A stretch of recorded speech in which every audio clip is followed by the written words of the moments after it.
El Ministerio Apostólico de Enseñanza y Predicación Rema Internacional presenta hoy al Reverendo Fernando García Sotomayor con la proclamación de las buenas nuevas de Dios para tu vida. El mensaje de ayer, el mensaje de hoy y el mensaje para la eternidad a los que tienen hambre y sed de la palabra de Dios. Un querigma de Dios para el que oiga, el que tiene oídos para oír.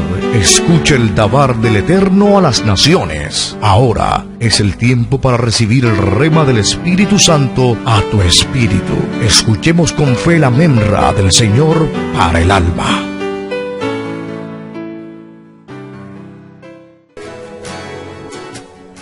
Dice la palabra de Dios en el Evangelio de Mateo capítulo 7, versículos 16 en adelante. Mateo capítulo 7, versículos 16 en adelante. Leo la Sagrada Escritura en el nombre del Padre, y del Hijo, y del Espíritu Santo. Por sus frutos los conoceréis. ¿Acaso se recogen uvas de los espinos o higos de los abrojos? Así todo buen árbol da buenos frutos, pero el árbol malo da frutos malos. No puede el buen árbol dar malos frutos, ni el árbol malo dar frutos buenos. Todo árbol que no da buen fruto es cortado y echado en el fuego. Así que por sus frutos los conoceréis. Amén. Dios nos bendiga por esta palabra. El título de esta disertación: puro empaque. En la opinión de muchas personas, los cristianos son unos hipócritas. Es decir, gente que no tiene personalidad, o que tiene una personalidad dividida, o que son una cosa en la iglesia y otra cosa en la calle. Por eso concluyen ellos diciendo: no creo en todas esas enseñanzas evangélicas, porque los evangélicos no practican lo que predican. Ahora, tristemente, apartando un poco si es cierto o no la opinión de la gente que se expresa de esta manera, lamentablemente tenemos que reconocer que en verdad hay muchos creyentes que no practican lo que predican. Aún muchos ministros, una cosa es la que predican y otra cosa es la que practican. En otras palabras, son creyentes que lo que son es puro empaque. Ministros o ministerios que lo que tienen es pura marca, puro empaque nada más, pero nada de contenido, nada de sustancia. Sin embargo, no se puede decir que algo es bueno o es malo hasta no probarlo por uno mismo. En verdad, la mayoría de los críticos que desde afuera observan todo, eso es lo que son, críticos y más nada. Pero cuando usted vive la experiencia, usted puede formarse una opinión y hasta una convicción personal, y no una opinión de segunda mano o lo que le dijeron, lo que le contaron. Para saber definitivamente si algo es bueno o es malo, usted tiene que probarlo por usted mismo. El cristianismo es algo que no es para criticar, sino para vivir, para experimentar. El hecho de que algunos creyentes no sean auténticos cristianos no da la suficiente autoridad para desacreditar a la inmensa mayoría que sí tienen un buen testimonio. Mire, mi estimado amigo, mi estimado oyente, hay más cristianos que tienen buen testimonio que aquellos que tienen mal testimonio. Somos más los buenos que los malos. La Biblia enseña que el auténtico cristiano tiene el carácter de Cristo, es decir, el fruto del Espíritu Santo en él. ¿Y cuál es el fruto del Espíritu Santo? El fruto del Espíritu Santo es aquel que se manifiesta cuando el carácter de Cristo lo revelamos en nuestro testimonio, en nuestra conducta. El fruto del Espíritu es amor, gozo, paz, paciencia, benignidad, bondad, fe, mansedumbre, templanza.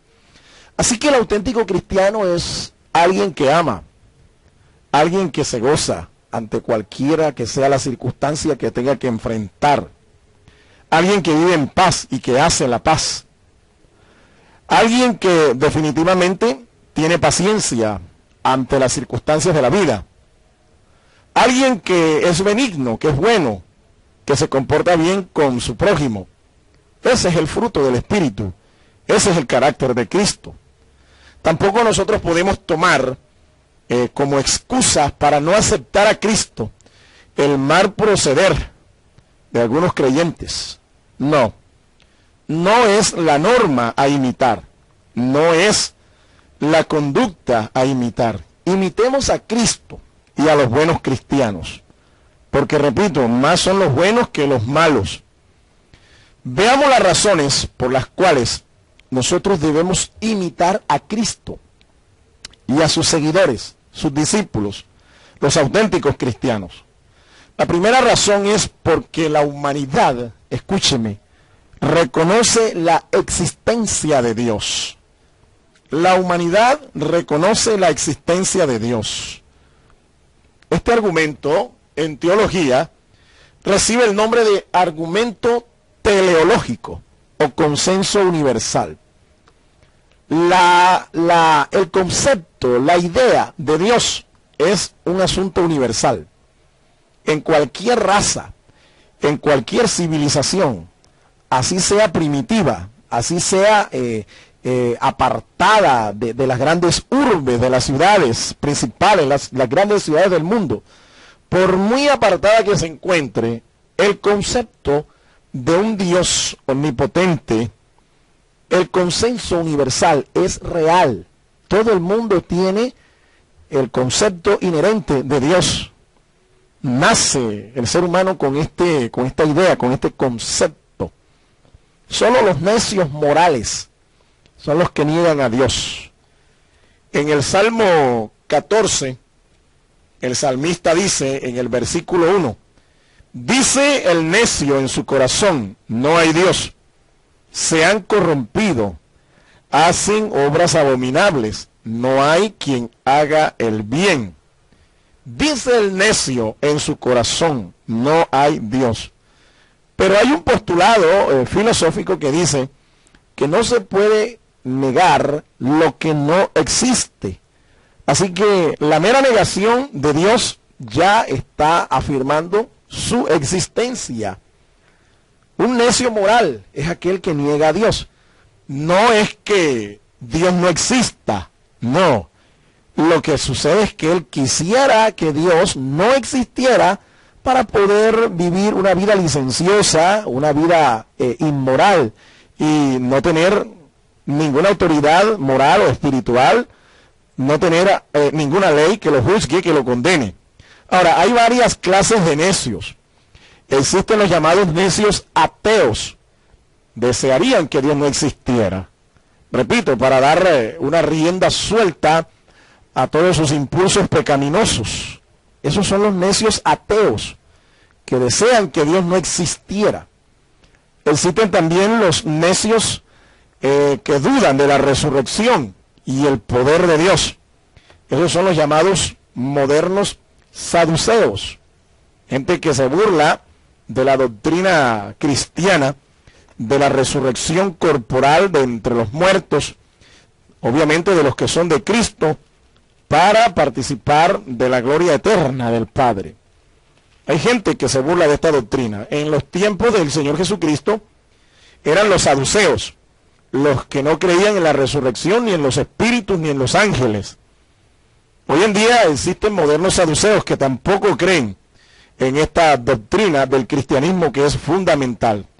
Dice el apóstol Pablo en la primera carta a los Corintios, el capítulo 15, los versículos 35 y 36. Pero dirá alguno, ¿cómo resucitarán los muertos? ¿Con qué cuerpo vendrán? Necio, lo que tú siembras no se vivifica, sino muere antes. Pablo describe en este capítulo 15 todo un compendio acerca de la doctrina de la resurrección corporal de los muertos en Cristo. Y el apóstol revela aquí por el Espíritu Santo que para poder resucitar con un cuerpo inmortal, la persona tiene que morir primero. Así es que definitivamente si no muere, si, como dijo el mismo el Señor Jesucristo, durante los días de su ministerio terrenal, si el grano de trigo no cae en tierra y muere, queda solo. Pero si el grano de trigo cae a la tierra y muere, lleva mucho fruto. De igual manera, cuando el cuerpo de un cristiano toca el polvo de la tierra porque su alma y su espíritu se separa del cuerpo, ese cuerpo se descompone en el polvo, pero un día, de acuerdo a la palabra de Dios, ese cuerpo se levantará y será un cuerpo inmortal, como el cuerpo de la resurrección de nuestro Señor Jesucristo. Hay necios que dudan de la resurrección y del poder de Dios, al igual que los fariseos que decían conocer las Escrituras, pero Jesús los trató de ignorantes y los trató de gente que no conocía el poder de Dios. Existen también los necios sin vergüenza, que se burlan del pecado. Se burlan del pecado. Estos son, repito, llamados los necios sin vergüenza. El sabio Salomón hace una mención en el libro de los Proverbios, el capítulo 14 y el versículo 1, y dice así: los necios se mofan del pecado, mas entre los rectos hay buena voluntad. Salomón dice aquí por el Espíritu Santo que los necios, esta clase de necios, se burlan, se mofan del pecado. Ellos dicen que nada de lo que hacen es malo, que no tiene nada de malo lo que hacen, y llaman a lo bueno, lo llaman malo, y a lo malo lo llaman bueno. Eso es necedad moral, una necedad que ha perdido vergüenza, que ya no distingue, que definitivamente se ha cauterizado o va en vías de cauterización. Existen también los necios descuidados, que piensan que pueden salvarse por medio de sus propias obras de justicia.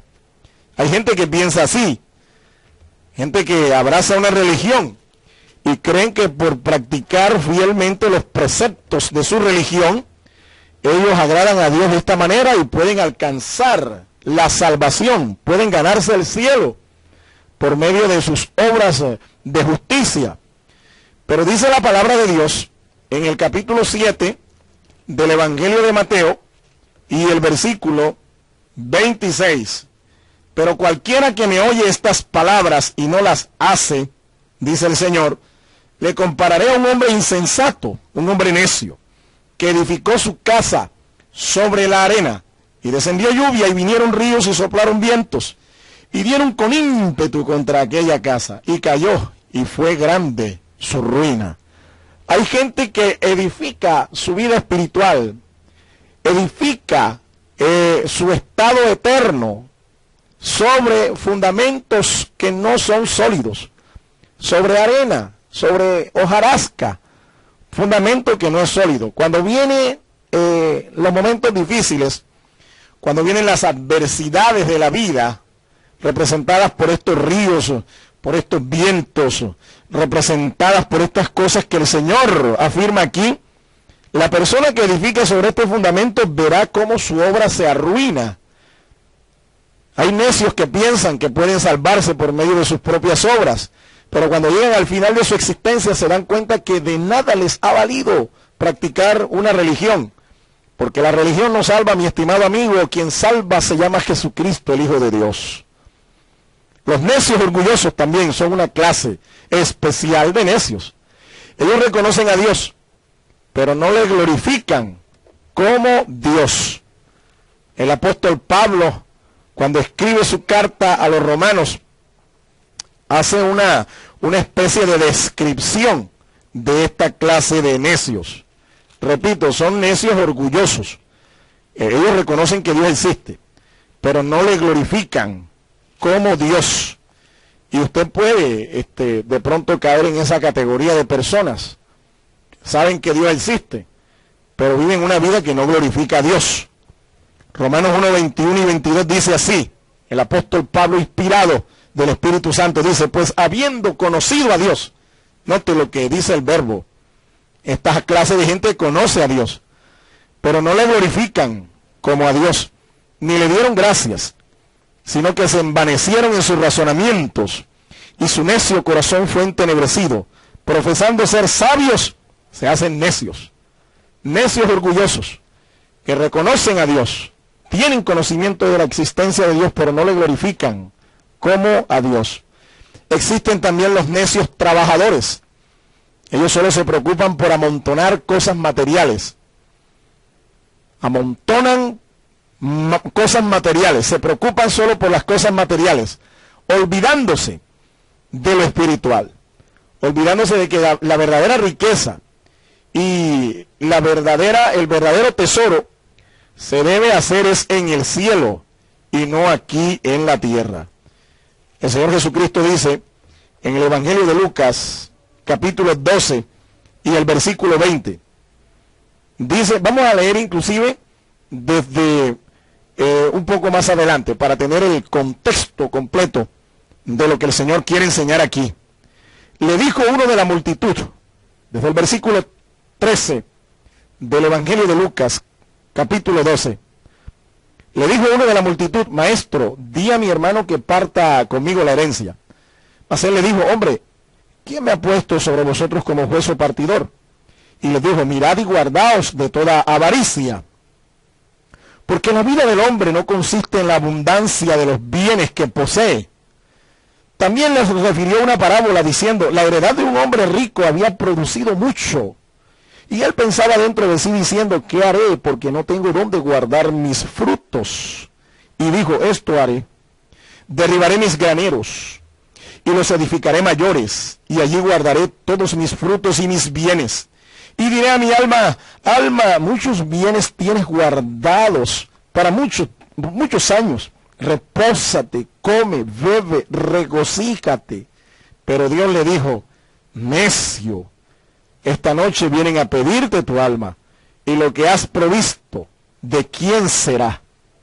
Así es el que hace para sí tesoro, y no es rico para con Dios. Este es un pasaje que no requiere ni mucha explicación. Hay necios trabajadores, solo se preocupan por amontonar cosas materiales y pretenden así entrar al cielo, olvidándose de lo espiritual. Y existen también los necios insensatos, yo los llamo locos. Estos son los necios, pero los necios que el mundo llama así porque aman a Jesucristo. Dice el apóstol Pablo, escribiéndole a los Corintios, en su primera carta, en el capítulo 4, y el versículo número 10. Nosotros somos insensatos por amor de Cristo, mas vosotros prudentes en Cristo. Nosotros débiles, mas vosotros fuertes. Vosotros honorables, mas nosotros despreciados. Pablo, en una forma irónica, le escribe a los Corintios, una iglesia con muchos problemas, una iglesia donde había mucha gente que era insensata, gente que se creía sabia, o se creían creyentes non plus ultra, es decir, fuera de serie, creyentes sui generis, únicos en su género, supuestamente espirituales, con la manifestación de todos los dones, pero rebeldes a la palabra, carnales. Y no solo eso, sino que era gente que ponía en tela de duda la autoridad del apóstol Pablo. Y muchos en esta ciudad de Corinto llamaban a los cristianos, como el apóstol Pablo, los llamaban locos, locos. Pero Pablo, en una manera irónica, dice, sí, nosotros somos locos, pero locos por amor a Jesucristo. ¿Y sabe qué, mi estimado hermano, amigo oyente, usted que está ahí en sintonía y me está escuchando? Nosotros podemos ser locos, pero ¿sabe qué? La locura de esta predicación es la que hace que una persona nazca de nuevo y venga al conocimiento de Jesucristo y sea salvo por la eternidad. Quiero decirle que a Pablo no fue el único que le dijeron loco. A nuestro Señor Jesucristo también le dijeron loco. A él, sus propios hermanos lo llamaron loco, fuera de sí. Una persona en estado de paroxismo. Pero ¿saben? Si al Señor y a sus apóstoles les llamaron locos, no te preocupes. Si a ti te dicen loco, no te preocupes. Gloria a Dios por esta bendita locura. Porque el loquero mayor está esperándonos allá en un manicomio en el cielo. Pero aquellos que se creen sabios, según la sabiduría de este mundo, no les espera ese manicomio. Estos serán consumidos por la eternidad en un lago que arde con fuego y azufre. Estos son entonces las clases de necios, los necios que niegan a Dios, Los necios que dicen que no existe Dios o que no hay Dios. ¿Saben? La humanidad reconoce la existencia de Dios. Ahora, conocer a Dios personalmente equivale a tener vida eterna como evidencia. Muchos cristianos a veces no entienden el concepto de lo que es vida eterna. Piensan que vida eterna es prolongación de días. Pero déjeme decirle que vida eterna, si usted cree que eso es lo que es vida eterna, también la van a tener los impíos. La palabra de Dios nos habla de que los impíos van a resucitar por segunda vez. Pero esta resurrección será para presentarse ante el juicio del gran trono blanco. Y en cuerpo y alma, en cuerpos resucitados, ellos serán lanzados al lago que arde con fuego y azufre. Ellos vivirán eternamente, sí, pero en condenación, separados de Dios, en tormento eterno. Así que vida eterna no es prolongación de días, no. Vida eterna es un estado. Vida eterna es conocer a Jesucristo. En el Evangelio de Juan, en el capítulo 17, la mejor definición de vida eterna es esta. Capítulo 17 y el versículo 3. Dice el Señor, y esta es la vida eterna, que te conozcan a ti, el único Dios verdadero, y a Jesucristo, a quien has enviado. Como usted puede ver aquí, vida eterna entonces es un estado, es conocer a Jesucristo, conocer al único Dios verdadero, conocer que Jesucristo es el Hijo de Dios, conocer que Él es el Mesías, el ungido, el Redentor de la humanidad, conocer que solo a través de Cristo se puede tener la salvación del alma. Vida eterna es eso, es un estado, no prolongación de días. La humanidad entonces reconoce la existencia de Dios. Así es que no podemos excusarnos de no recibir las verdades del Evangelio, de no imitar la conducta cristiana auténtica, de no ser cristianos porque sencillamente existan creyentes que no dan testimonio. No, la humanidad entera reconoce la existencia de Dios y eso lo incluye a usted también. O de no, ¿a quién acude usted cuando usted se ve en peligro de muerte? Usted no se pone allí a clamarle a un mono en un árbol, o a una fuerza impersonal, o a clamarle a Nirvana, o a clamarle a la fuerza que controla el universo. No, usted le clama a Dios. ¡Ay, Dios mío! Eso es lo que a veces escuchamos cuando mucha gente se ve amenazada de muerte. La segunda razón por la cual nosotros debemos imitar a Cristo y a los discípulos de Cristo es porque todos somos responsables personalmente ante Dios. Todos somos responsables personalmente ante Dios. Eso significa que cada persona dará a Dios cuenta de sí. Por usted no va a responder nadie. No va a responder su papá, ni su abuelo, ni su tío. Por usted va a responder usted mismo. Allá en el juicio final, usted no le va a echar la culpa de su estado de condenación a los que le fueron tropiezo, o a su papá que no le dejaba ir a la iglesia, o a su abuelo, o a su tío, o a sus hermanos. No, usted dará a Dios cuenta de sí de una manera personal. Dice el apóstol Pablo en la carta a los Romanos capítulo 14 y el versículo 12, de manera que cada uno de nosotros dará a Dios cuenta de sí, y esto es palabra de Dios. Cada uno de nosotros dará a Dios cuenta de sí. Dios tiene normas de justicia eterna ante las que somos responsables.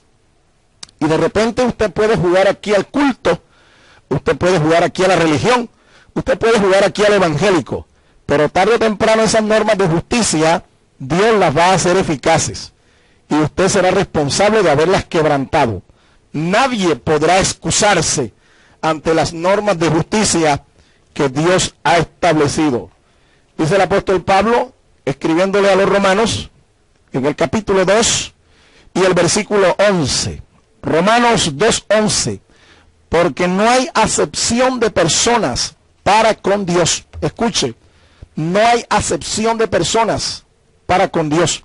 Nadie podrá excusarse ante las normas de la justicia divina, porque es clase alta o clase baja. usted puede ser del estrato 7, pero si usted no se arrepiente delante del Señor, usted no podrá defenderse ante el juicio del gran trono blanco por usted mismo. Por eso es que hoy se le predica a Jesucristo como el Salvador, porque un día, si tú no lo recibes hoy como tu Salvador, un día Él será tu juez y te juzgará por la palabra de Dios. Nadie podrá justificarse por medio de su propia justicia ante Dios. ¿Por qué? Porque la mejor de nuestras justicias delante de Dios son como trapos de inmundicia. Y cuando el profeta que dijo esas palabras las escribe, tiene en la mente la imagen de un trapo de una mujer menstruosa, una mujer con la menstruación, un trapo lleno de esa suciedad de la menstruación. Eso es lo que él tiene en la imagen, en su mente, al escribir que nuestras justicias son como trapos de inmundicia delante de Dios. Así que nadie podrá justificarse por su propia justicia ante Dios. La tercera razón, porque la hipocresía de algunos creyentes no será excusa para justificarse ante Dios. Sí es cierto que existen creyentes que tienen más de dos caras. Son como el plátano ese llamado el caimito, que tienen 4 caras. ¿Sí? Hay creyentes que son así, tienen una cara para el mundo, tienen una cara para la iglesia, tienen una cara para la familia, tienen una cara para el trabajo. Pero escúcheme, la hipocresía de algunos creyentes no es excusa para justificarse ante Dios. Hay creyentes que viven una doble moral, pero usted no podrá justificarse en eso para decir que usted por eso no se convierte al Evangelio. Mateo capítulo 12 y el versículo 33. Escuche lo que dice allí la palabra de Dios.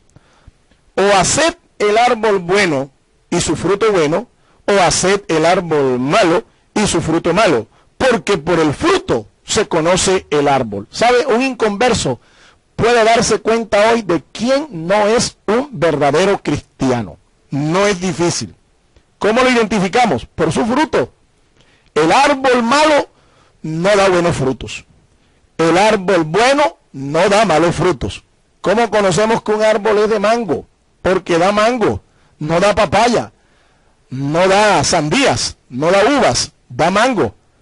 De igual manera, cuando el árbol está en buen estado, el árbol va a dar su fruto. Y déjeme decirle, a menos que un árbol sea estéril, que también se puede identificar esto, el árbol va a dar su fruto. Y cuando da su fruto, entonces sabemos de qué es.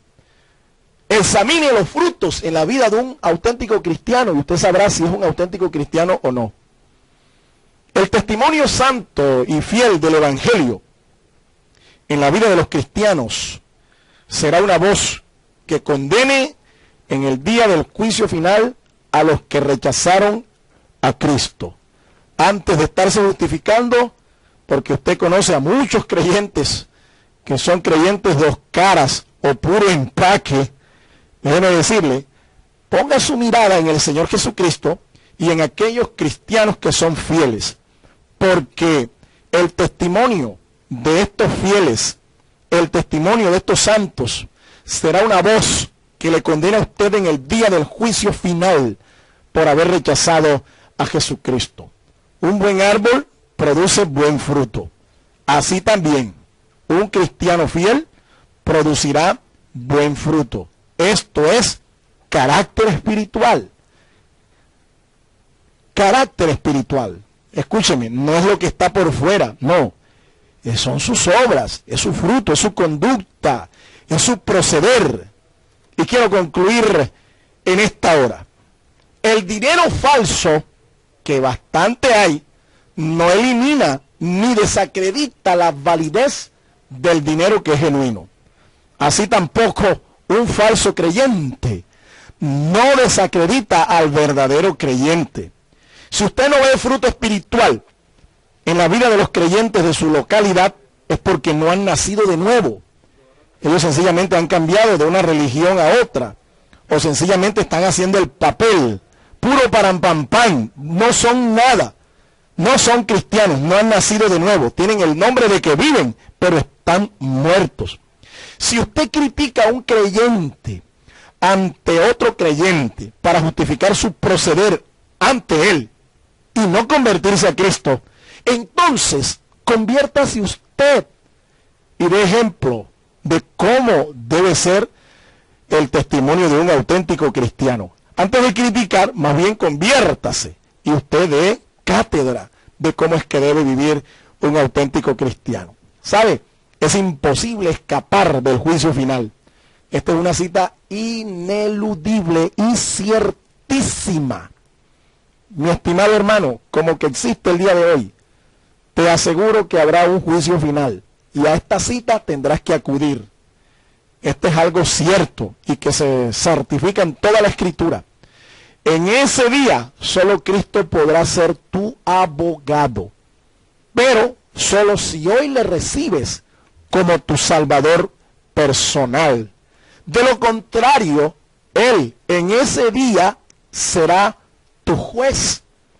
La pregunta es, ¿cómo le quieres tú tener hoy como tu abogado, tu Salvador, tu ayudador, tu Redentor? ¿O le querrás conocer como el juez? ¿Cómo le quieres tú tener hoy? Yo quiero invitarte para que una vez que has escuchado esta palabra, usted reciba a Jesucristo como su Salvador, como su abogado. Usted le reciba en su corazón como el Hijo de Dios. Y usted pueda asegurarse de que en el día del juicio final, usted no será de esos creyentes que son puro empaque, sino que usted será un creyente por dentro y por fuera. Si esa es tu decisión, si ese es tu deseo, repita conmigo esta oración allí donde usted se encuentra. Deténgase por un momento. Pare lo que está haciendo y repita conmigo estas palabras que son importantes porque van a marcar el destino de tu alma en la eternidad. Repita junto conmigo: Señor Jesús, yo reconozco que tu palabra es verdad y te pido perdón, Señor, por mis pecados, por mi necedad y por mi ignorancia, Señor. Señor, hoy he entendido que soy responsable de mi propia vida y que la hipocresía de muchos que dicen ser cristianos y que no lo son, no es excusa para justificarme ante ti. Te pido perdón por todos mis pecados y te pido que me limpies con la sangre que derramaste allá en esa cruz. Te ruego, Señor, que escribas mi nombre en el libro de la vida. Escribe mi nombre en ese libro, de modo que en el día del juicio final, mi nombre, al abrirse los libros, esté allí escrito. Gracias, Señor, porque ahora te confieso como el Hijo de Dios, te confieso como mi abogado, como mi Salvador y Redentor. Enséñame a orar, enséñame a amarte y a seguirte desde ahora y para siempre. Quiero ser un auténtico discípulo tuyo, no un creyente que es puro empaque, que tiene nombre de que vive, pero en realidad está muerto. Señor, yo quiero ser un testigo fiel de tu palabra en esta tierra. Ten misericordia de mí y lléname con tu Espíritu Santo. Séllame como tu propiedad privada. Desde ahora y para siempre, Señor, confieso que tú eres mi dueño, que eres mi amo, y te ruego que dirijas el resto de mis días sobre esta tierra. Gracias, Señor. Gracias, Padre Celestial. Gracias por la salvación de mi alma. Amén, amén y amén. El Ministerio Apostólico Rema Internacional pone a disposición esta predicación. Ofrecemos ministración a simposios, seminarios, campañas evangelísticas, educación globalizada sana y de carácter interdenominacional. Escríbanos a ministerioremainternacional@gmail.com o llámenos al celular 316-270-7181.